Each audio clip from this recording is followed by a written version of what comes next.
Քրիստոնյայի կյանքում ինչքան մեծ հաջողություն է, ինչքան մեծ առաջընթաց է, երբ որ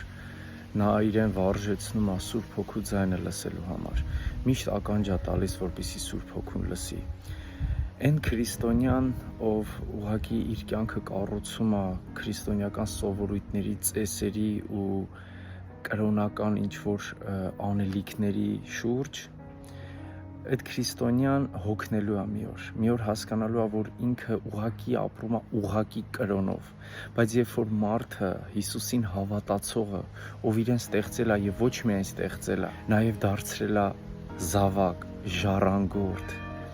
սիրված, նա ուզում է միշտ լսի Տեր Հիսուսի ձայնը, նա ուզում է միշտ Սուրբ Հոգուն լսի եւ անի այն ինչ որ Սուրբ Հոգին է ուզում, այսինքն վայելի նրա ներկայությունը եւ Հիսուսի բարեհաճությունը տեսնի ու ընդունի, եւ այդ մարդը կկարողանա հեռու մնալ չարիքից եւ այդ մարդը կկարողանա կատարել Աստծո կամքը,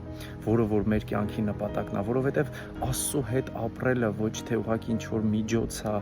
մեր ցանկությունները կատարելու համար, այլ Աստծո հետ լինելը, նրա ձայնը լսելը, դա ճշմարիտ քրիստոնյայի նպատակն է։